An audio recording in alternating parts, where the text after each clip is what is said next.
Hello, and welcome to Idea to IPO. I'm Jason Putnam-Gordon. I'm an emerging growth and venture capital attorney with K&L Gates. K&L Gates is a fully integrated global law firm with over 1,900 attorneys on 5 different continents. In my role as a venture capital and emerging growth company attorney, I work with venture-backed companies as they grow and scale and investors as they deploy capital. We've got a great panel for you today. We've got Carolin Funk, who is a partner at Blue Bear Capital. We've got Leo Banchik, who's a partner at Global Founders Capital. We have Adriana Alterman, who's a director at Salesforce Ventures Impact Fund, and Osama Idris, who's an investment director at EDF Pulse Ventures. And today, they're going to talk about investment and innovations in climate and energy tech. Now, before I let them speak, I'm going to give you a background in terms of how today's event is going to go. So if you're tuning in live, we're delighted to have you here. We're going to speak for about an hour, and then we're going to take questions at the end. Again, please use the Q&A function rather than the chat function, because we'll be monitoring the Q&A function. If you are watching us asynchronously, welcome. We're delighted to have you here as well. Now, again, today's event is recorded, so if you ask a question, please do not convey any confidential information. This is a public forum, and again, the event is recorded, and so it will persist for quite some time on the internet. Now, the good news, of course, is because it's recorded, we will share it probably within a week, maybe less, maybe even as short as a couple days after the event. So long as you have registered, I'll send you an email with a link to the event. Now, again, please fill out the audience survey because we want to know who's in the room. And with that in mind, I'm going to allow each of the panelists to introduce themselves, tell you a little bit about their background, their fund, the verticals they're interested in, the area or the life, where in the lifespan or of the life cycle of the company they play, and also if they have any preferred contact information. So with that in mind, maybe we'll start with returning panelist, Carolin Funk. Take it away, Carolin. Thanks, Jason, for the intro, and Rob for organizing this. Glad to be here again. So yeah, Carolin Funk is my name. I'm talking to you today from Berkeley, California, and representing Blue Bear Capital here. A few words about myself. I bring a mix of startup operations, was COO of 2 different energy storage startups, large corporate experience, together with some policy experience and a PhD in automotive engineering back from Germany. And now I'm on the investment side. Have been with Blue Bear Capital for the past, just coming up on 4 years. At Blue Bear, we invest in the digital side of energy infrastructure and climate industries. So really data and software-centric businesses that have one of these industries, at least as a vertical. Our focus is in companies that already are generating revenue, because we're hoping to help them grow through our networks and LP base, which is largely from the energy private equity industry. So if you already have your first handful of customers, a product ready to sell, then the right time is to connect with us. Our typical check size is 3 to 5 million.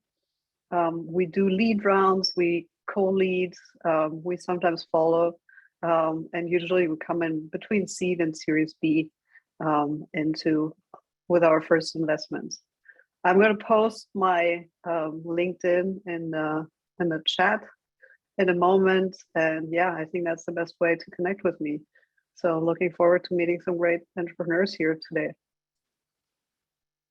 Wonderful, Carolin. We're delighted to have you here. Leo, how about you? Would you go next? Yeah, happy to. Thanks, Jason and Rob as well for having me here. Excited to be in this conversation. I'm a partner at Global Founders Capital, where I focus on climate tech in North America. We predominantly do pre-seed, seed, opportunistically Series A. Check size is very flexible between 100K to 5 million. We lead, we follow. For climate tech, we're looking at all kinds of solutions Every single industry needs to go through its own green revolution in the next, call it 8 years for us to, decarbonize by 50%. So it's a huge challenge, huge undertaking, and we're looking for kind of extraordinary founders tackling these problems. Can be hardware, can be software. I've been at GFC for, I guess starting kind of last summer. Before that, I was at McKinsey & Company for 5 years. Almost 5 years doing sustainable investing work, decarbonization, working with startups to do go-to-market. Before that, I did my master's and PhD in mechanical engineering at MIT. Before that, I had some lab experience at 2 national labs, the DOE, and I grew up in Las Vegas doing solar research in 2006. So I've kind of been a climate ride or die guy for about 15 years, and I'm just so overwhelmed with excitement that finally, climate tech is seeing its day again since the last bust, about 10 years ago. So very excited. My LinkedIn is right there in my video box. Feel free to reach out and we can chat.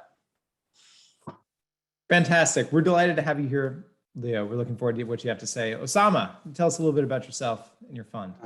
Sure. So my name is Osama Idris. I work for EDF Pulse Ventures.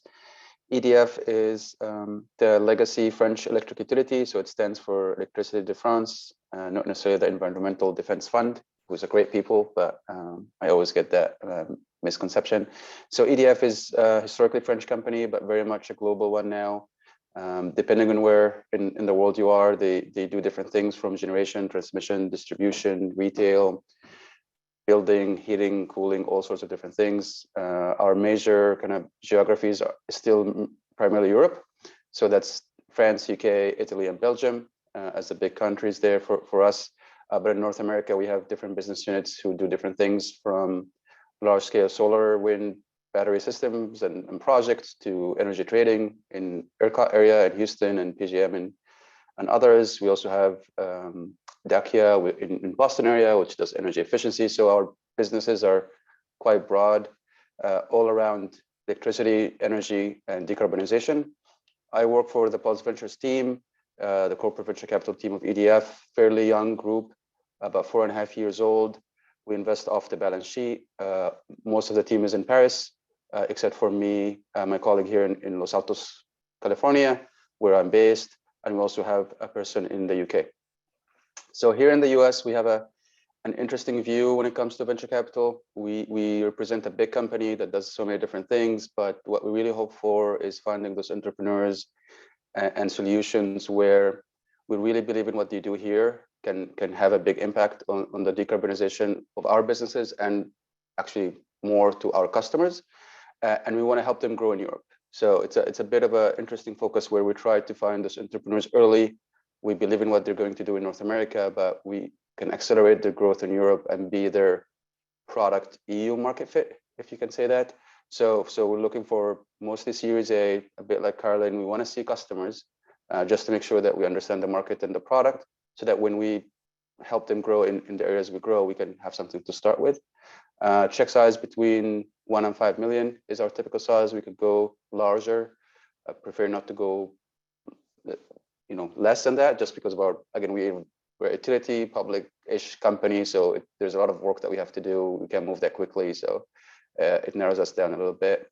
And a bit of background myself: before joining EDF, I got the pleasure to work with Carolin at Siemens Next 47 for about 2 years.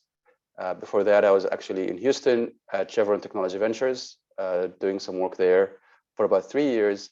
And before that, I worked as a project engineer and a project manager at Chevron, doing solar, battery, fuel cells, and energy efficiency projects for about 10, 12 years. And really happy to be here and meet everyone, and from the panelists to the guests, and thanks for having me. It's our pleasure, and we're delighted to have you here as well. A great perspective to bring to today's discussion. Adriana?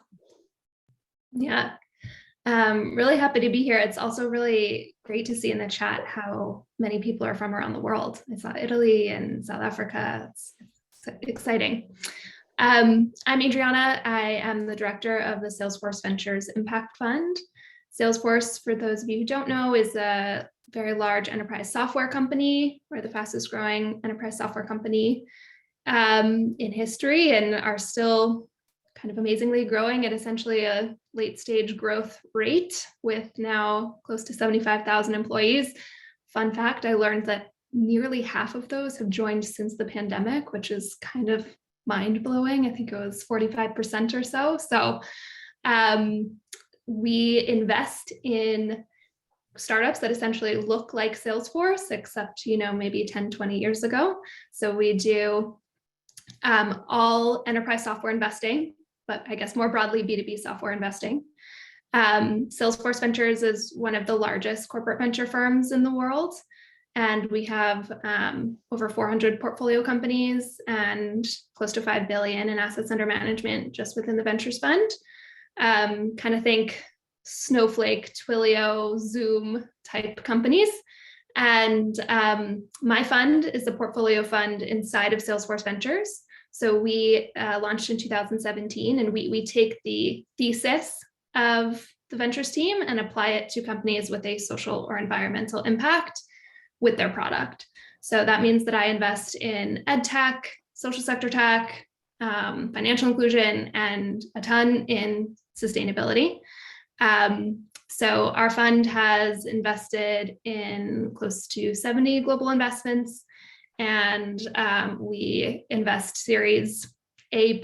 We're almost stage agnostic. Once you've reached a Series A, so we can go as late as an E or an F or pre-IPO if we want to. But sweet spot is usually kind of an A to C round, I would say. So just kind of taking off into that growth stage. We do a lot of SaaS investing, as you can imagine. And our check size are anywhere from kind of 1 to 10 plus.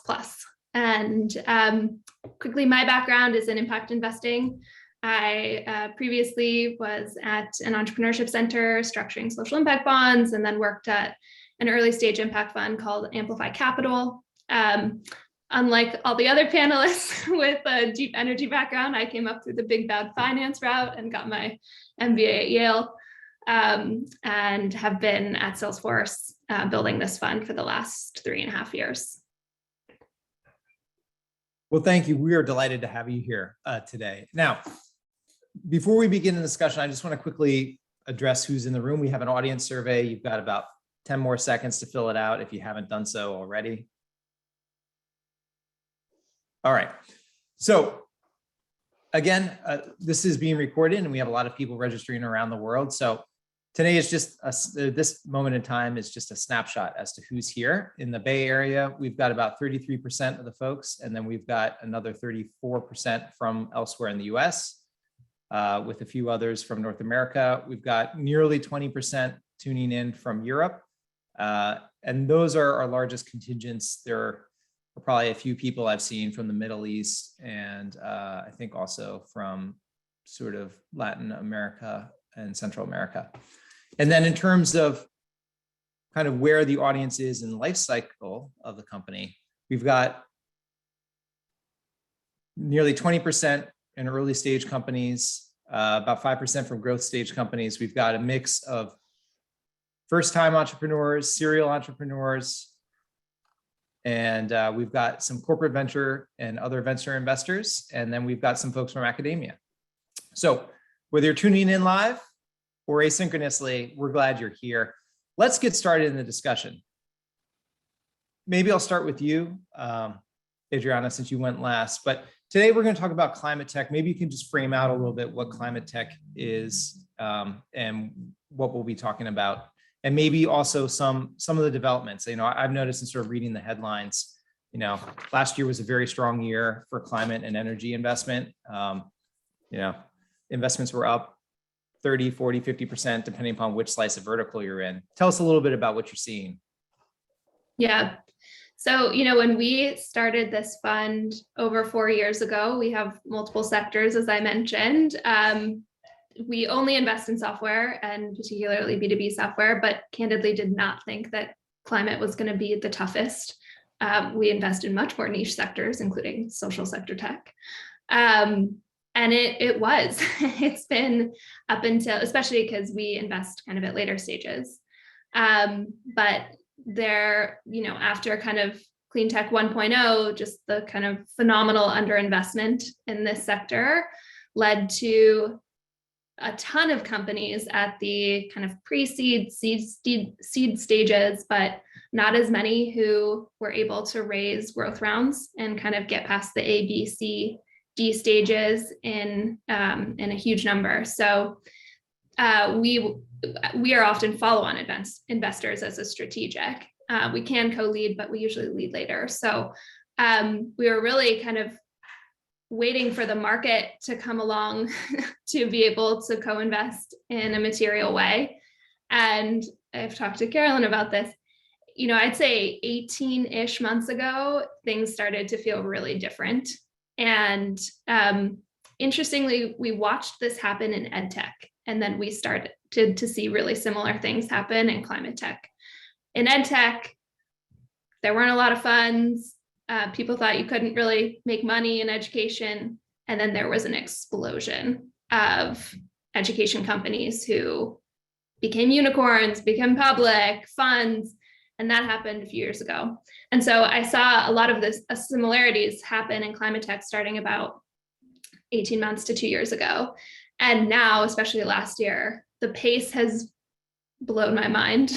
And the number of large climate funds that have been announced, both independent and under the banner of another firm, from KKR to Apollo on the private equity side to more of the venture side, is countless. We used to keep a list and now we don't. And so just to say that it really feels different, but I think one note of caution that we are seeing is there's a lot of money now, but it's new money, and figuring out what it's going into and is the money supporting the most sustainable companies and the companies with the biggest impact is something that's really front and center for us as we kind of navigate through this new world with a lot more capital at work.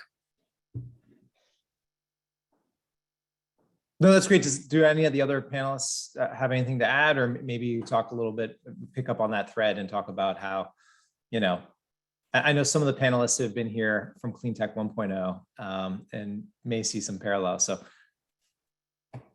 Leo, Carolyn, Osama.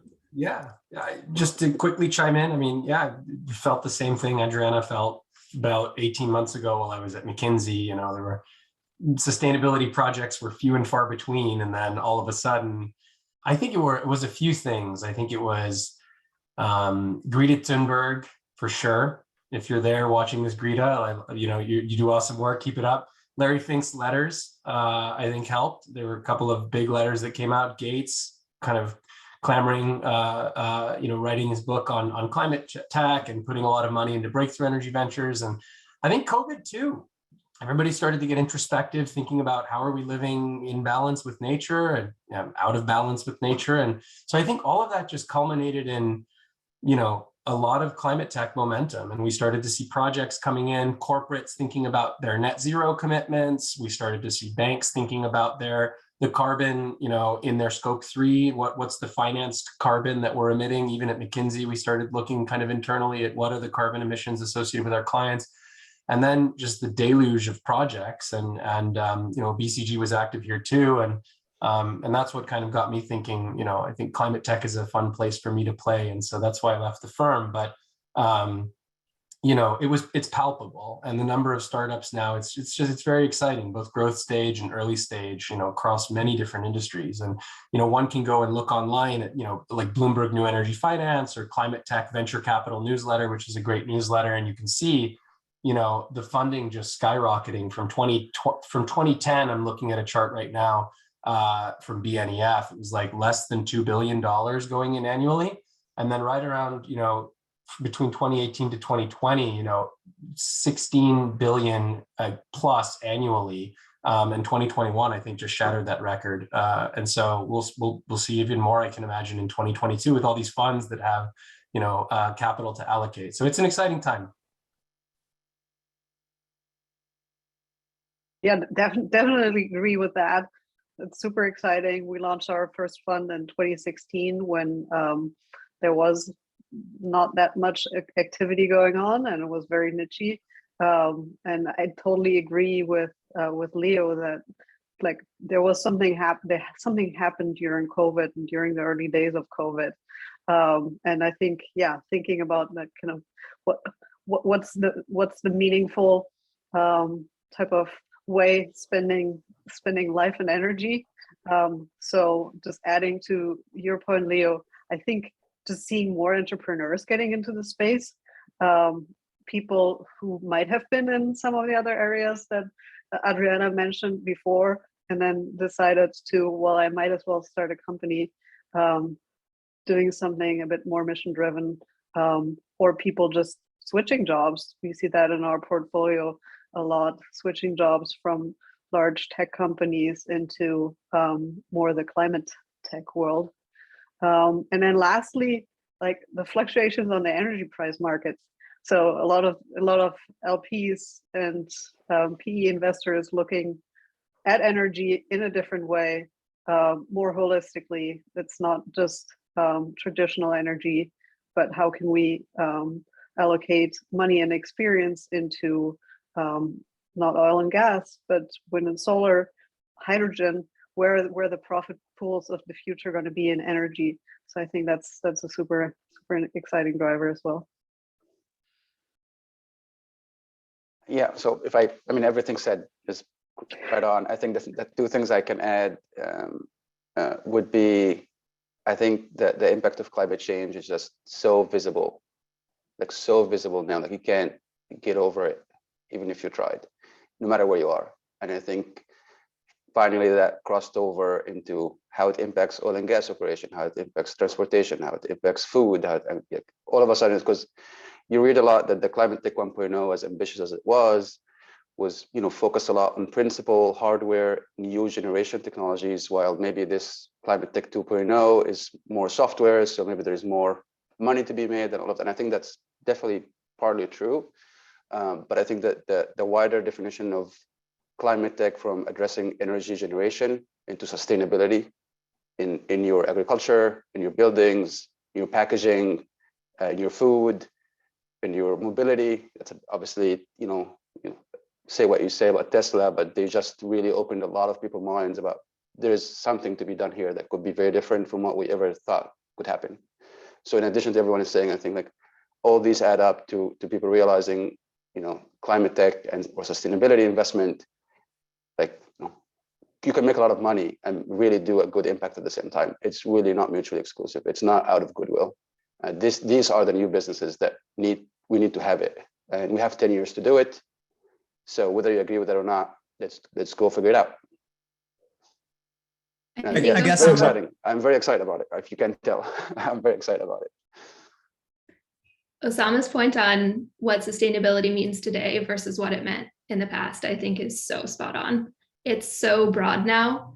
And just to give an example of that, at Salesforce, we have a sustainability product that essentially is carbon accounting built on top of Salesforce. And that was kind of, what we thought about productizing for sustainability 3 years ago. Now, sustainability is being built into every single product that we have across every single vertical. So what does it mean for e-com? What does it mean for sales? What does it mean for service? What does it mean for marketing? And I think that expansive definition of what climate tech or sustainability tech means is part of the excitement and the promise, because it's no longer energy or verticalized. The TAM is just so enormous, it's hard to conceptualize.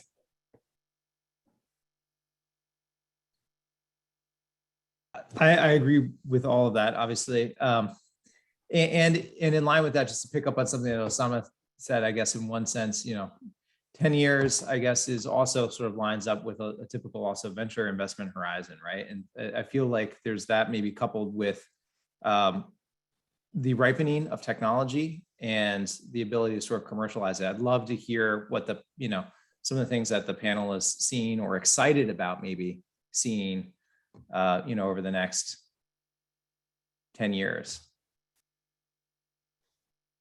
Yeah, I think I'll just go very briefly. I mean, I think what made today's climate tech different than clean tech 1.0 is that different technologies are quickly riding down the cost curve today, and they were riding down the cost curve 10 years ago. So solar was 30 cents per kilowatt hour 10 years ago. Now it's 2 to 3, cheapest form of electricity we've ever built as humans on this planet. And so that's what's really, pushing these technologies into the forefront. Those learning curves that solar and wind and batteries took, batteries making Tesla more feasible for folks to purchase, that cost down. Those cost downs are going to happen in hydrogen over the next 10 years. I think we'll see hydrogen for some use cases, maybe not all use cases that they're hyped up to play, but for aviation, I think the magic number is somewhere between $1 to $2 per kilogram, and that's going to happen when electrolyzers cost down and fuel cells cost down. Carbon removal, I know it's a controversial subject, direct air capture or BECCS, though, DAC is very expensive today, but that's going to come down in time, and we need it in order to hit net zero by 2050. So I'm just excited about cost downs happening over the next 10 years that are going to make the startups of today that are tackling those problems, it's going to accelerate them once those base technologies decrease in cost. And I love the optimism that we have 10 years. I think the IPCC tells us we just have 8 left. Time is ticking. I think what we're seeing is that buyers in general, not just consumers, but corporate buyers, investors, even personal investors are caring about impact in general, not just about energy and climate, but in general, the impact that the products have. So I see some of the driver there. I think the newer generations care even more about that. So having just a more informed and interested buyer base, hopefully, I'm bullish about that. I think that is already driving how we look at products, that drives some of the regulation. An interesting part in like energy and climate is always that some of the stuff can only be augmented through regulation or started off through regulation, but regulators are looking at that. I'm originally from Germany. We have a pretty exciting new government there. People might say about other political parts of that, what they want, but basically climate and impact is embedded in not just the Ministry of Environment, but economy, defense, interior. It's everywhere. So that's pretty cool.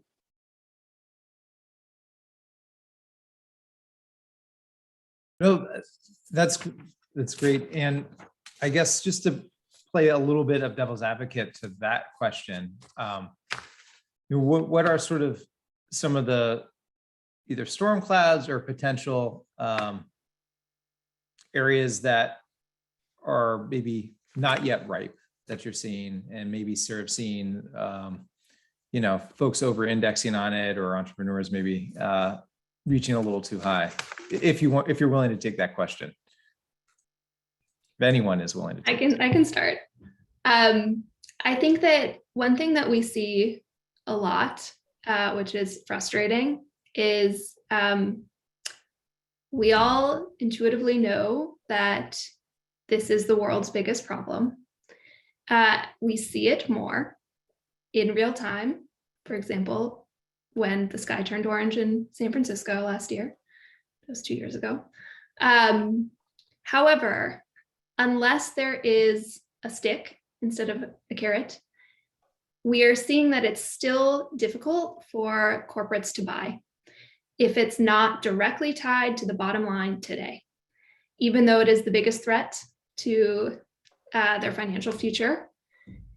Getting through the hump of this will cause problems and this is causing problems right now is really challenging for companies selling in. And we have seen a lot get stuck at the kind of million-ish ARR mark with a few early promising contracts with corporates. I mean this more from the software side. For example, with ESG data and risk platforms and kind of modeling platforms for the future. But I think it is, it's kind of human nature. We solve for what is in front of us rather than what is in the future. And that has direct trickle down effects on the ability of these these ventures to grow. And that has caused kind of a glut of, I mentioned in the beginning, we haven't seen as many later stage companies in this space, and that is one of the reasons, certainly. And I think that it's a really challenging problem to solve because it kind of comes down to how humans think. So it's not, there will be breakthroughs, but that is certainly a challenge that we see. Agree with Adriana. We definitely see that as well. I think adding one topic that might be a bit controversial here, but I think our focus on relying on offsetting carbon and just kind of thinking through how that could play out in the future. I think we've seen an outsized investment in the space, given the just availability of carbon offsetting type technologies and projects. And I'm looking at this, like I'm talking about this in the broad sense. This is from forest to soil to direct air capture. I think there's just a limited availability right now. We've seen a lot of investments in there. We've seen a lot of corporate interest in offset projects, and managing the expectation here, and also taking a close look at the additionality of some of those things that are going on is what keeps us at Bluebear kind of discussing day and night. I think there's a lot of potential, but we should take it for where it stands right now. I think like energy efficiency are those measures that might be even lower hanging fruits, but to Adriana's point, if it's just doesn't have a bigger impact on the financial bottom line or top line, or is regulated, it's just not as interesting and as sexy, and maybe it's not easy. It's still really hard to do like energy efficiency projects. I guess if I need to add something, I think that the over-indexing is always there in terms of where capital goes and versus maybe the climate tech need and sustain. I mean, the countries impacted by warming or extreme events are all over the world, but if all the investment still, and we're seeing that changes a little bit, but that's always going to be an issue. I think everybody understands that. So if you have a great idea with a great product potential somewhere away from where the typical money goes, that's going to be an issue. And same with deployment. If corporates and businesses who have very long tail, deep supply chain can't reach into that supply chain and kind of influence those, it's always going to be limited what they do. So I think something that we hope, a war could really happen in Europe in the next 2-3 months, and that could shut a lot of things down really quickly for a while. And all of a sudden, how do we as climate tech and energy gonna force that to change? We won't be able to. So trying to focus on what you can really deliver, and maybe under promise and over deliver is what they say in sales, or at least I was told to say that, is probably like I would like to see more of that. Working in Chevron for a while and working in energy, a 1% efficiency gain is in the trillions of dollars impact, right? But every single customer, if you go and tell them like you'll improve your operation by 1%, they really won't care. So there is always like finding the fit between the total addressable impact that you could really envision and what you could really do with your solution and your customers in your pipeline. So we'd like to see more of like the latter when we talk to entrepreneurs who have even if it doesn't change the world yet, they really know how they can make the impact, even if it's a bit limited. As long as we have confidence in it, it makes us a lot more intrigued about it.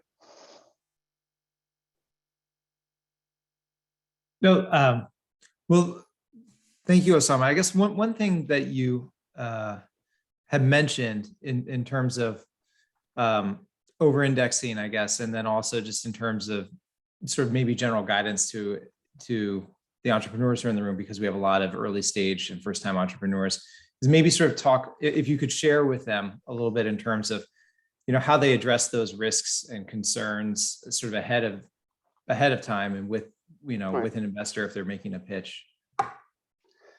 So every time I get asked this question, I probably come up with a different answer, but I get better at it. So I bear with me. I think first, the more I learn is that you have to know your investor you're talking to.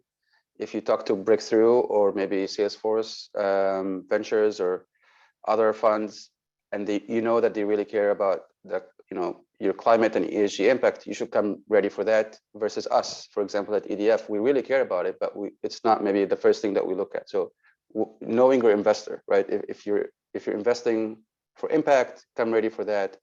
For me, very selfishly, what I would ask people in the chat or the audience is, like I said, we're looking for entrepreneurs and solutions who we could help them grow in Europe. But they are based in the US, right? So we want to see what they do here and have good confidence in it that we could help them grow in Europe. So for me, most of my time end up, unfortunately, educating people about what EDF is and what we do and what we don't do. So knowing your investor is really sound very easy, but I know it could be hard. There's a ton of investors out there. You're not going to do a new pitch deck for every single new investor. So I get that part, but knowing who you talk to. And then for me and our work again, it's simple. Like if your unit economics is good and you have customers who are willing to pay, and we could see that we know those customers and we know some of them could be where we operate in France, UK, Italy, or Belgium, we're ready to start having the conversation very earnestly.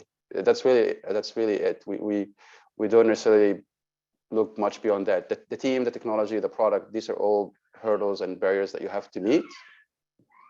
But in terms of guidance to the entrepreneur, know your investor, and as best as you can, come ready with proof points from your customers. I mean, that talks just so much better than anything else. Thank you, Leo. I see you shaking your head. Anything to add? No, just agree. As a founder, you want to make sure, especially in climate tech, that your unit economics looks good. Bill Gates and others talk about this, the green premium. Until you get those sticks that Adriana's talking about, humans are more reactive than proactive, and they're going to want the bottom line to be addressed. So usually you want your green product, if it's going to replace something that's conventional status quo, you want the green premium, the cost of that green solution, to be very close to status quo or better by a margin. So people are saving money when they're using it. Heat pumps, for example, or biocompostable plastics. Those are still, heat pumps are better. You can save money, but compostable plastics, from what I understand, I haven't seen one that's cheaper than regular petrochemical plastics. And so, you need to get the unit economics right if this stuff's going to scale like crazy. So unit economics, and then I couldn't agree with Osama more. Like nothing's more musical to an investor's ear for seed stage than, here's a bunch of logos of customers that are actually paying us for product, and these are LOIs, real contracts that we have in our data room, et cetera. But yeah, those are two great things to come with. I would add that, especially at an early stage, you need to be really clear about your differentiation. Don't make the investor work to figure it out. Show them. There are so many early stage companies that are getting into this. I cannot keep up, even in a very, niche, what used to be a niche market. And there are quickly emerging leaders in what used to be, 2 years ago, not even a sector many people played in. So it is a confusing time for investors in this space because it's so early. And so being able to show why your product, why your market, and why you truly are different. Most investors are going to understand the market and understand the opportunity, and they're trying to figure out who within that market and opportunity is the right team to back. And so especially if they're a climate investor. So being able to proactively show them that is going to help you a lot. That's fantastic. And I've got sort of a nuts and bolts question that sort of dovetails off of what Osama said. And I think also kind of dovetails with something you said earlier, Adriana, in terms of you had a list, but you're not keeping it anymore. You know, maybe if you all could just articulate some ways by which entrepreneurs could learn a little bit about investors before they reach out to them. I mean, I certainly can think of a few now that we're in 2022 and not 2002. I think Leo's suggestion around climate tech VC is a very good one.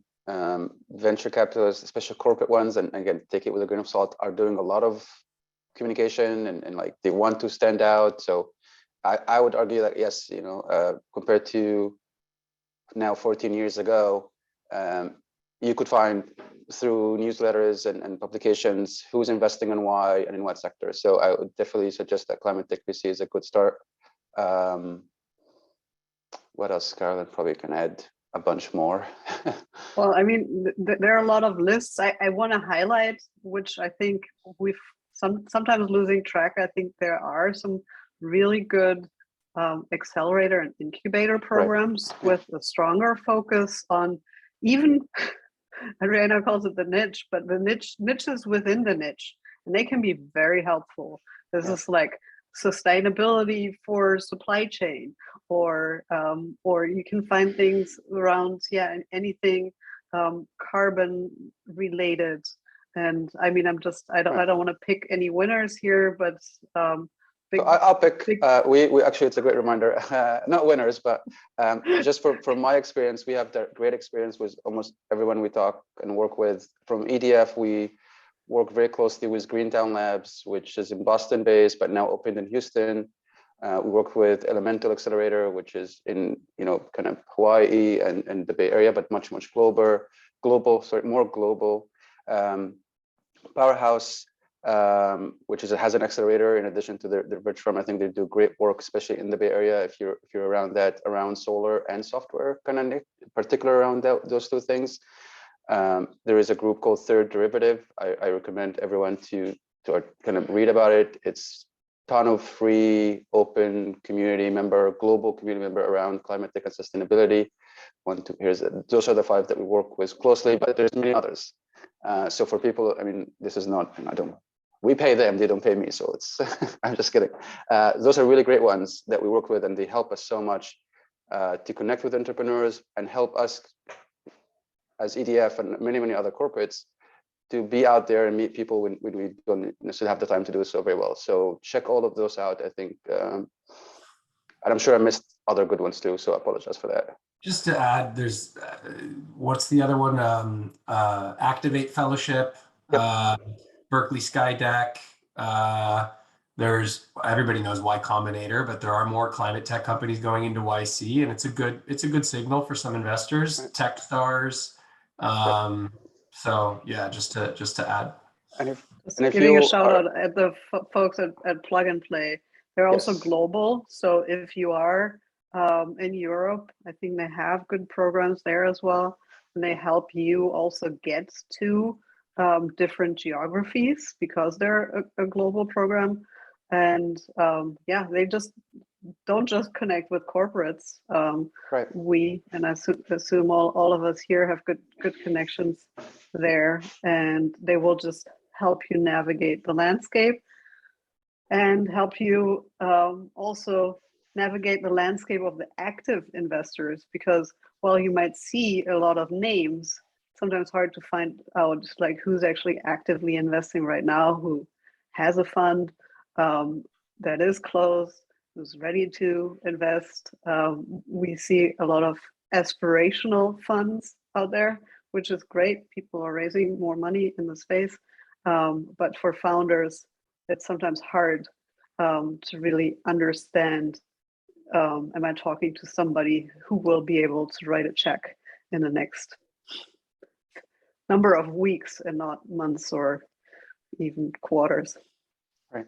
And I think if you, something that wasn't as much there before also, 10, 14 years ago, if you're working on real deep tech science-based technology out of a university or a lab, and you're lucky, I guess, enough to be in the US, Cyclotron Road, and I can't remember the other one, they partner with kind of energy labs and government labs, and they have these fellowship programs that, for me, like, they made and continue to make such an impressive work and impact on this space, because they really support real deep tech. I think MIT has the engine, if you're kind of affiliated with that, but those are, again, if you really have not necessarily a new method to do something better, but really kind of a new fundamental research that you could get a fellowship for a year or two to really turn it into a commercial endeavor. I think that those type of organization weren't much there before, but I think they're more and more active now, and I think they're doing great work. And Cyclotron Road is called Activate now. Oh, so yeah. But so yes, Activate, yeah. you can still find them under both names. Okay, and sorry maybe, about that. Yeah. No worries. That's why we used to work so well together at Siemens. And one other thing to add is there is, and I think I always say this in these sessions, there is not just venture capital in this space. Right. You can raise from other sources of money. There are a lot of government grants, local, state, national grants that you can apply for.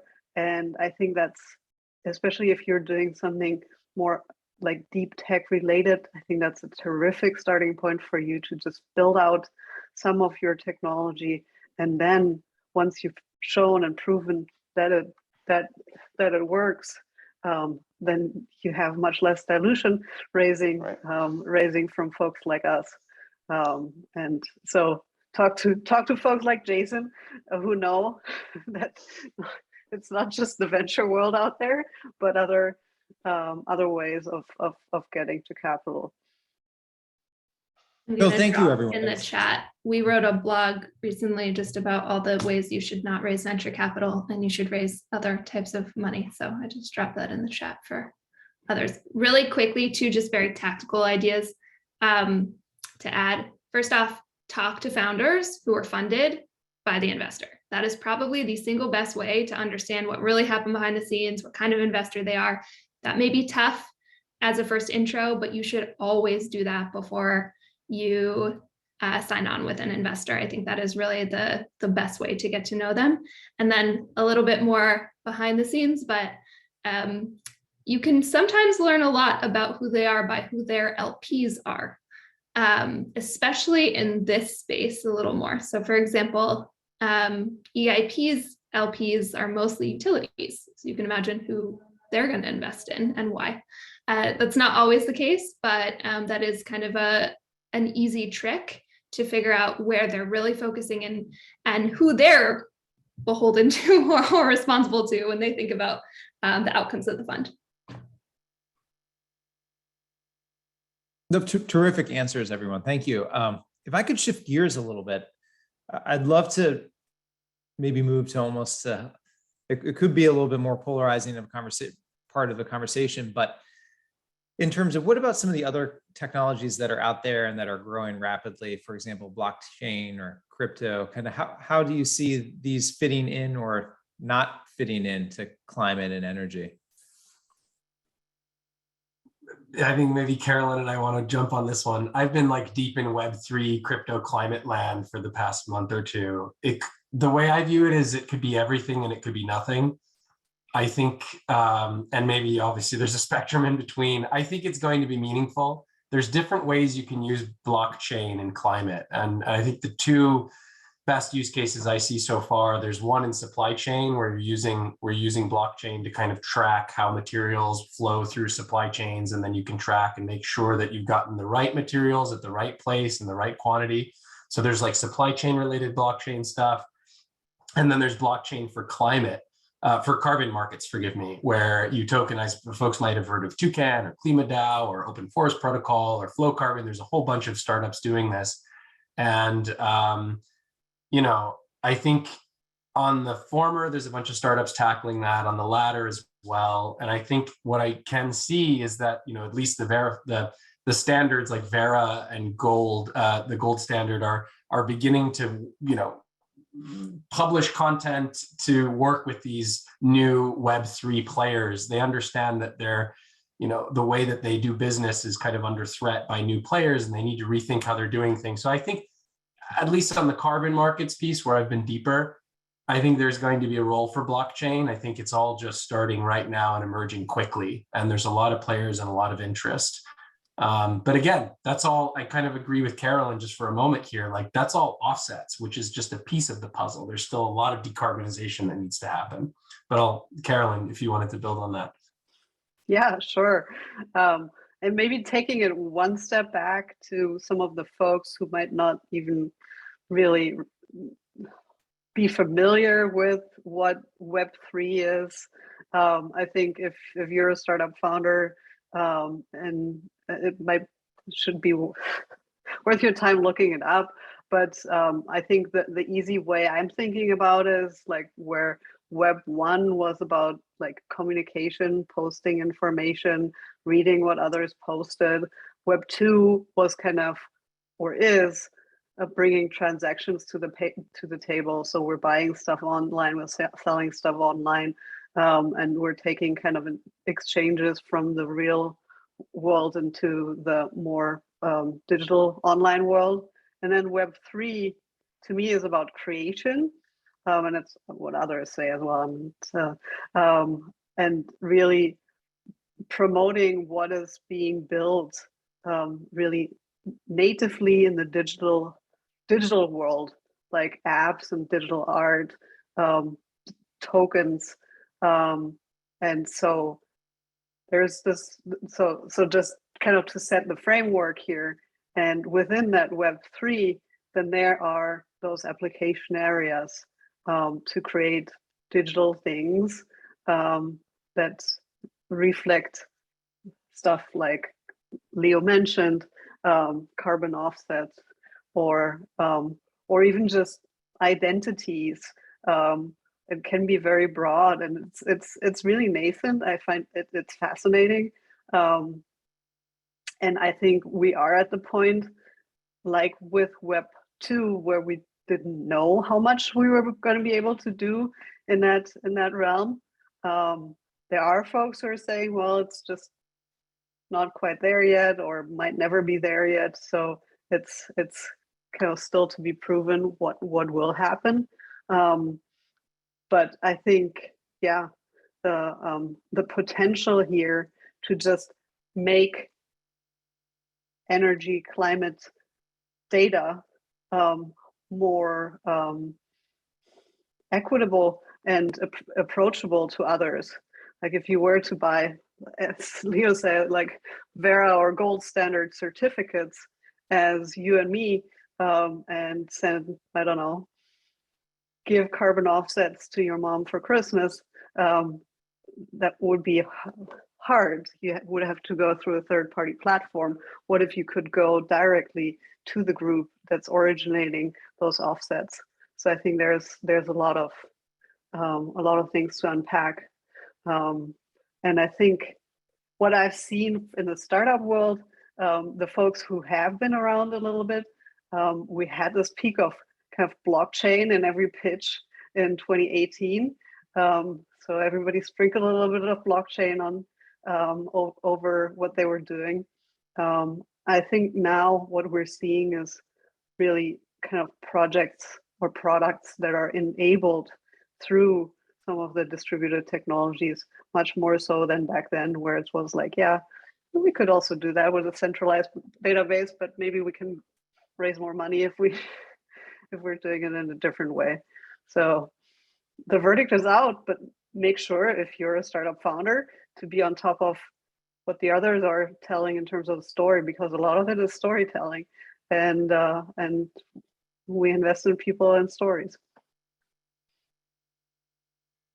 One other thing to watch for in this space that is really interesting, that we're paying very close attention to, is the entire infrastructure layer. So if you think about SaaS and Salesforce as a product, it really is an infrastructure layer for Web 2 or so many other applications that are built on top of it. And there's kind of all the things that are happening in Web 3 that Carolin and Lee were mentioning. And then there's the whole infrastructure that will enable those things to happen. So for example, Salesforce Ventures invested in a company called TRM Labs, which is kind of monitoring and regulation for blockchain companies. So as you're looking across the market, watch for, this is an entirely new market industry. I don't even know what we want to call it. There's going to be a whole stack of opportunities that play into each other. And we're paying more attention to the bottom than the top. I won't add we're anything on this topic myself, so you can, don't wait for me. We're probably looking in the middle and in the bottom as well, more than in the top, because right now it's really hard to pick the winners on the top.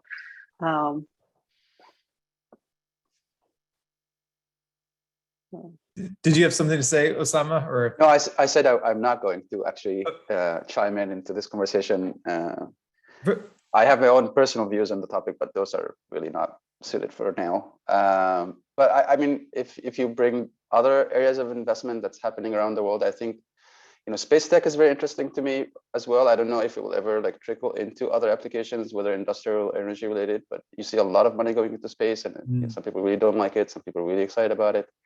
But I think, there's a lot of investments happening all over, our society. And I saw a comment earlier, and one of our portfolio companies said that similar thing to me at some point that really kind of stuck with me is like every company, every enterprise, every product is going to have the climate impact associated with it now, which we haven't had before. We really haven't had that before. We really looked at maybe overall annual global kind of aggregate, some industries versus others, but really every human enterprise and activity is now going to be measured some way with its impact. And that just makes everything, I know it's cheesy, but everything is climate tech. But again, if you're a founder, like Carolin advice is spot on. If you're a software focused, SaaS focused, consumer focused startup, anywhere related to energy or sustainability, you really need to read about Web3. It's going to impact what you do tremendously. If you are working on a catalyst to improve the combustion, or work on plasma to work on nuclear, great stuff. Might not want to, look into Web3 too much, but still, it's definitely gonna, the medium changes the product. The medium changes the product. And if the medium of communication is going to move, I told you I don't want to get into this. But anyway. No, that's okay. It's well timed because we're about to probably pivot into our Q&A section. But before we do, I'd love for each of the panelists just to, if you have any thoughts or observations or anything you want to share with any of the folks who are in the virtual room today, as well as, to the extent you want to provide any contact information, now would be a great time. Maybe we'll start with you, Leo, if that's all right. The prompt one more time was kind of final thoughts. Yeah, final thoughts, rounding out any inspirational statements or questions, or not questions, I suppose, but comments. Maybe two, I guess. One, if you're an early stage founder and you're working on an idea, just don't get discouraged. If you get a few no's, those are always, feedback to improve the pitch and keep going. I think, we need all hands on deck in the climate fight, right? We have, 8 years, we've been saying 8 years to hit 50% decarbonization. So just don't get discouraged, keep it up. And then, the second thing is, my LinkedIn is there in the video. I'll put it in the chat box, but a lot of different industries to go tackle, right? The hardware and software. I think I had seen somewhere in the chat or Q&A, Project Drawdown is a great resource to go see where to go tackle wherever you want to go, industry, mobility, agriculture.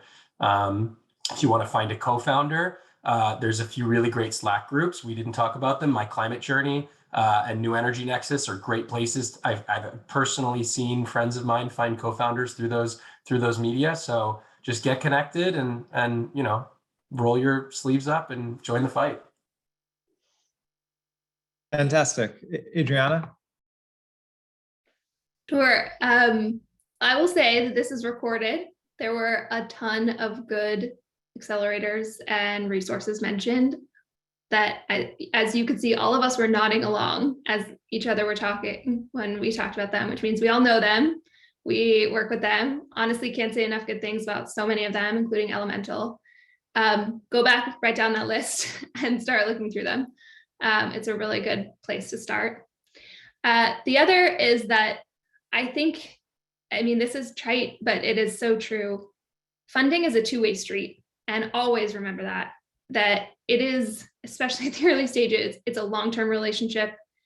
There are a lot of things that matter when you're negotiating in the nitty-gritty on terms and ownership and board composition and all the things that do become material later in the company's life. And so really think through who you're partnering with and why, and get to know them as much as possible. And I guess a note within that tip is that know that venture capital is being disrupted too, and try to understand where the firms are coming from, because there's a whole change happening, not just in climate, but in VC generally, on structure of funds, players. You'll hear about Tiger and Coatue and how they're changing the industry. They really are. And that's going to affect who you're talking to and why. So do some research on how venture capital itself is changing and is being disrupted. Yeah, some tigerization. And think through how that affects who you're talking to, because it does. Fantastic. Carolyn? All those great points already made, but one thing that I would just ask all founders to keep in mind: you're reading those headline numbers of startups that raise large amounts of capital and that raise on large valuations, and just don't figure out what your own situation is and not try to compare and contrast yourself too much with peers that are out in the market. I don't know, we don't have data yet. We're barely into February, but I feel like 2022 is already a little bit different than 2021 in terms of valuation and round sizes. So I think, yeah, please don't beat yourself up. This is, as Adriana said, fundraising. It's about the people and the relationship that you build, and the first round of capital that you're getting from someone might not hit all the goals that you had for that fundraising round. A good deal is a deal where everybody cringes a little bit and then gets back together and figures out how to work through this. But yeah, I've seen founders who are just being very harsh on themselves because they're not meeting headlines of some of their peers. Don't be unfair to yourself. It is hard. Climate tech is still a niche, and there's limited number of people you're going to talk to, and so yeah, make it worth for yourself and think about it in steps. This is just one step in the journey of the company, and not the end all be all. That's great advice. Osama, you want to really round out? I can't really follow that. So I'm just gonna again, encouraging and kind of open-minded. Take the feedback. It is definitely a two-way kind of street in every relationship. So venture capitalists, whether corporate venture capitalists or others, are people. They have their own motivations. They have their own goals. So it goes both ways. Find the right one. Find the ones that you really want to work with in the long term. And if not, be honest about it too. If you're just seeking capital and nothing else, be honest about that too. And just maybe a request for anybody who's making a product out there, think about end of life. It's something that I see again and again for many product companies. They don't really think about the end of life of their product. And if we're serious about climate tech, I really think we start from the design phase to start thinking about how we're going to dispose of those things. I know I just went completely different direction, but if I do get requests from especially kind of hardware and product companies, not software product, hardware product companies, I think that people are going to open to that. And if you have it in mind now, I think that could really differentiate good companies from not very good companies very soon. I think the realization of how we dispose of these products is just, we always talk about it and think about it, have bad images. It's only going to get worse. So just a note there. If I see companies that think about that from at least the onset of it, it makes a difference to me, at least to us at EDF as well. We realize like, okay, they're really thinking ahead and taking it seriously. Well, terrific. So this moves to the question and answer portion of today's program. But I want to dovetail on what you just said, Osama, because there's a question about basically who the investors here will invest in hardware versus software only. And the question is actually really addressed to Adriana, but I think it should be an open question. So obviously, Osama, it sounds like you consider hardware investments. Yeah, we would. We're not on the onset saying no to hardware. It's just difficult for us to necessarily support and grow a hardware-focused company when you want to move them from a geography to a geography. It is easier if it's more of a service or a software, because then that our ability to help is maybe more within our means. But we're not necessarily against hardware companies.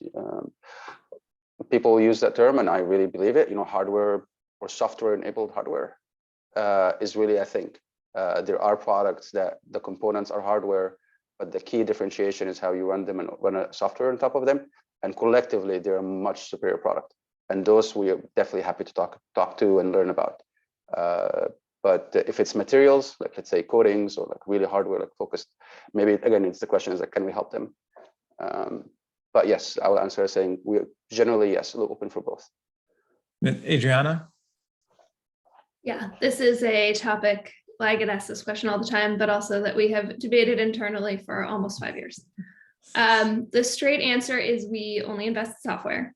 The reason we have continued to decide to do that is tough. We know that by not investing in hardware, we're both limiting ourselves, but most importantly, there's a massive amount of impact that will come from hardware and hardware alone. And the reason that we continue to only invest in software is I think that as a venture firm, particularly a corporate one, you need to stay true to what you're good at and what your value add is. And we are a software company. We are really good at helping software companies. That's also why we don't do B2C. We really try to stick to what we know and can help with. And it matters when it really needs to matter. Frankly, like during the pandemic, when we were going through as a company, the same things, just on a bigger scale that our companies were going through, and we could help them through that. And so I think that's really different fund to fund, but I do really fundamentally believe one of the biggest reasons Salesforce Ventures has been so successful as a corporate firm is because we have stuck to that. And I think we will continue to do that so we can be the best partners to our companies. Thank you, Carolin, and then Leo. Yeah, the short answer for us is we want to see the majority of the business growth come from software or data. And there can be a hardware component involved in that. But we really want to see as you're projecting your financials, that you're really monetizing that data. So some examples, you can see all our portfolio companies on our website, bluebearcap.com. For example, Everactive, they provide a battery-less sensor solution and monetizing the data and connectivity for that, or Copper Labs, who turns every meter into a smart meter, including electricity, gas, and water. They monetize the data feeds there as well. And yeah, there are a few other examples. Mira Labs, we didn't talk about the metaverse here yet. Could add another hour on that. But yeah, they have a solution that turns basically a headset into an augmented reality device through your phone. So that type of stuff, if you have that, feel free to reach out. And if energy or climate are at least one vertical, we do invest in companies that are much broader, are like tackling anything from infrastructure, manufacturing, supply chain, not just energy and climate, but energy and climate should be one vertical that you're looking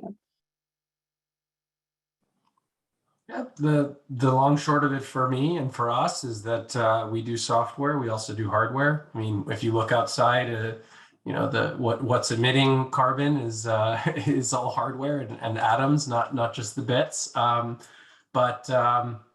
Yeah, I mean, we have our theses within different verticals on what makes sense. You know, for hydrogen, I don't think we're going to see passenger vehicles, for instance, that run on hydrogen. I think batteries one. So there's a few places where if it is hardware, you know, we're looking for whether it meets our kind of macro theses on what's going to grow and what's not going to grow.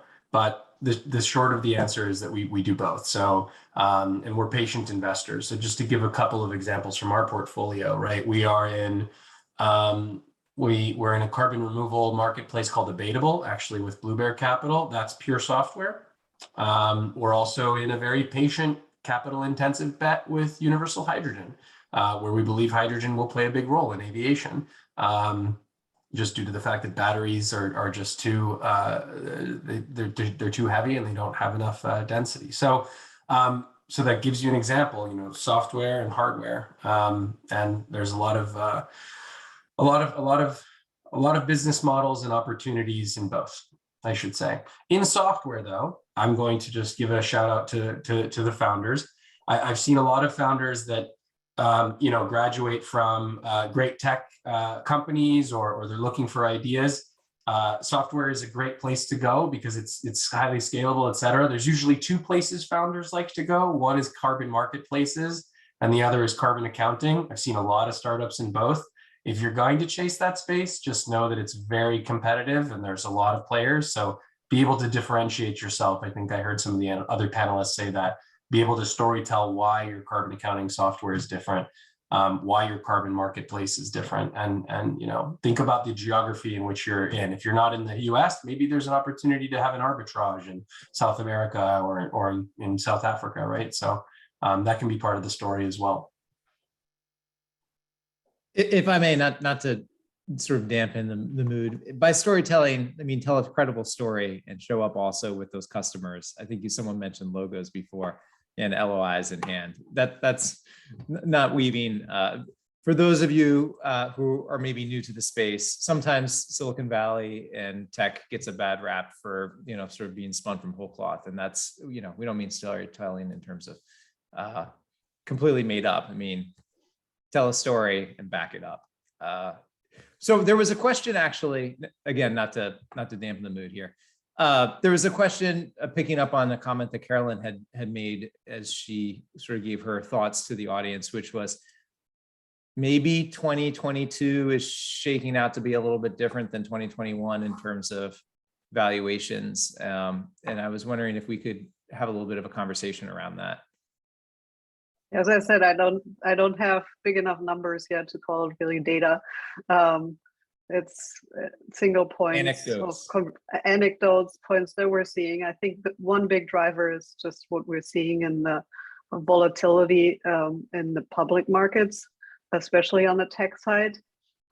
Some hesitation on the M&A in on the corporate side.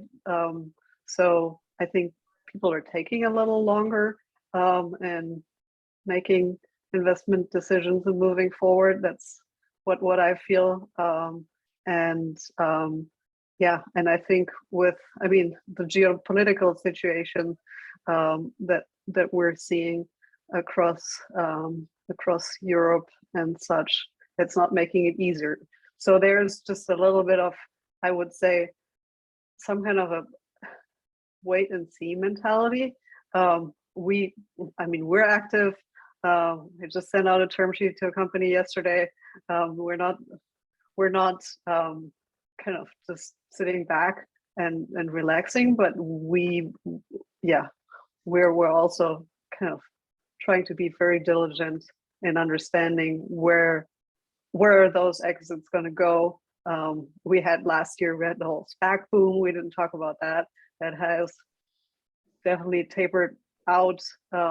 So yeah, just watch what's going on in general in the markets, and that translates a little bit also to the earlier stage of venture funding.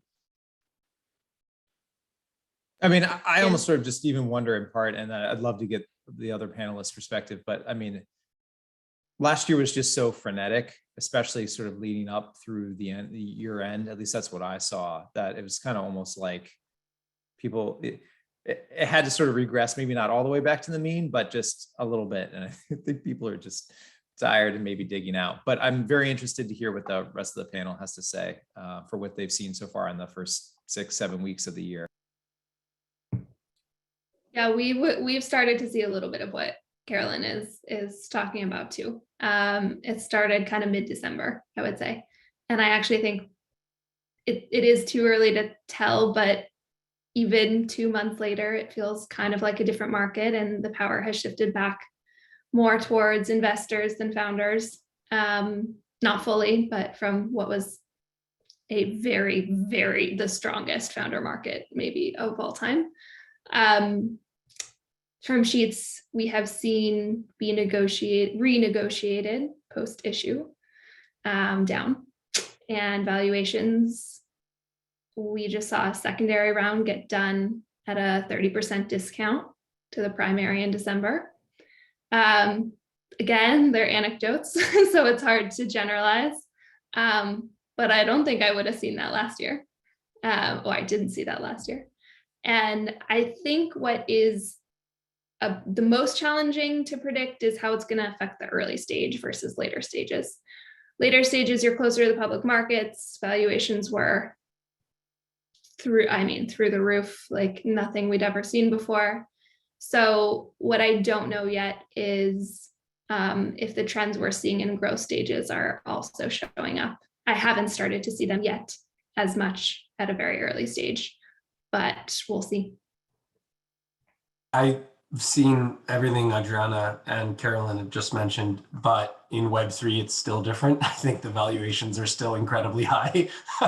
There's a lot of promise. People think it's going to be the new Shangri-La, right? It's going to be the new way everything operates. And again, the verdict's out. I think there are useful use cases for blockchain, for distributed ledger, et cetera. But yeah, valuations there are still very high. And I suspect will continue to be, whether it's climate related or fintech, Web3 or NFTs, just incredible rounds at incredible valuations being done in that space.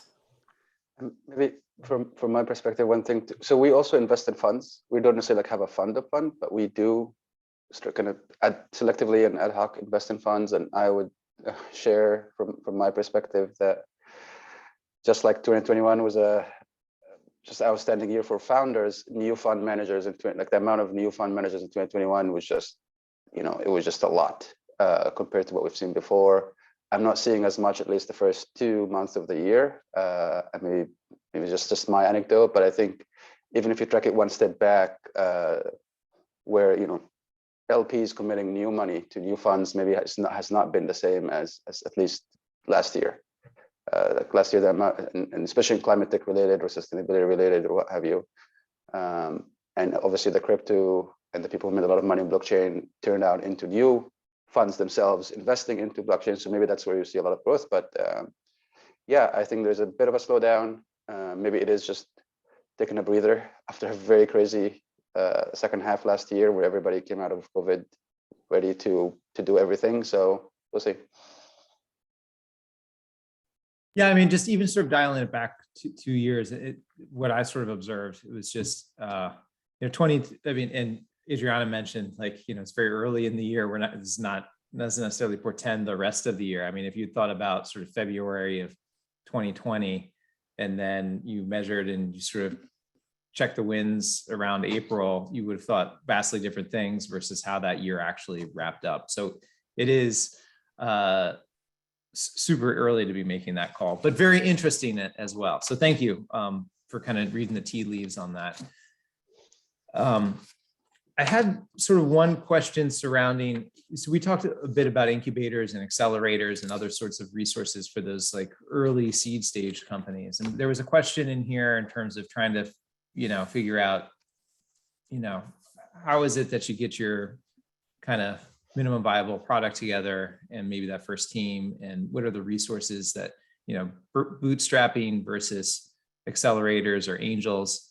there were a few questions, so I'm going to try and synthesize them to see if the panel can give their perspective for the entrepreneurs in terms of kind of what are some of the decision frameworks that, you know, at least you would expect entrepreneurs to undertake, or maybe that you as VCs kind of take a look at when deciding to make an investment in the company once they've gotten their MVP together and have sales.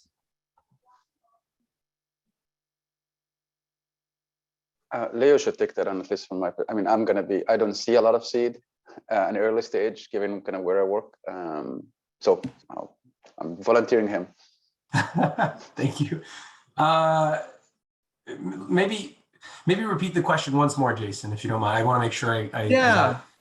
So I guess I think maybe a general information question in here, which is, as you're sort of trying to raise capital and get to the point where you're going to raise venture funds, right, and be venture backed, you know, what's the framework? What do you consider, like, when, if you were an entrepreneur, would you consider entering an accelerator versus not entering an accelerator, or going to angels versus just trying to sort of bootstrap it yourself? I mean, my sort of, for what it's worth, my 2 cents out here to maybe spark a conversation is, like, you know, venture capital is a path, means to an end. Like, first get a really good idea in terms of perspective of what your business plan is and what your growth capital needs are going to be, and then work backwards, identifying milestones that you need to raise capital to get there.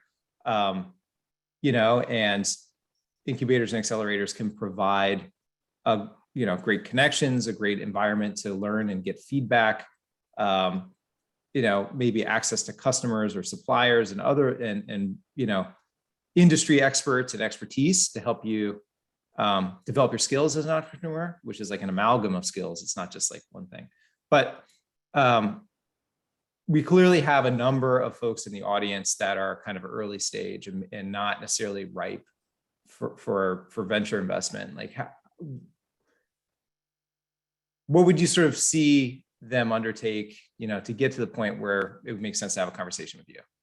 Yeah, I agree with everything you said, Jason. I think just having a lot of conversations is key, right? If you're wherever you are in the world, right? If you're in Lagos, or if you're in Johannesburg, or if you're in, you know, I don't know, if you're in Peru, wherever, try and find a community of folks near you and just start to have a lot of conversations. And I think you begin to understand kind of, you know, if you're seeing, you know, angel investors that are interested in putting, you know, capital in, maybe it means you're a little bit, you know, more mature. You could maybe be ready for VC. But I think the important thing is to find friendly eyes, right? Friendly people to discuss with. You're not out raising. As a founder, sometimes if you go out and you start raising and it takes a long time to get capital in, it can be discouraging. It can, you know, sometimes be a bad signal for folks. So just go out, look for friendly eyes, look for feedback, constantly shape what you're doing.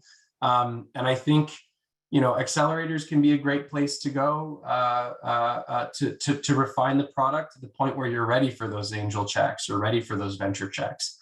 So if I were a founder, I would kind of look at it like, if I have something that I feel is VC pitchable or angel pitchable, I'll try and do it. If that doesn't work, maybe I'd go to an accelerator. Or if I'm not yet there, I need to get another co-founder. I need a little bit more work on customer. I need a little bit more work on my financial projections or something. I think the accelerators are a great place to go.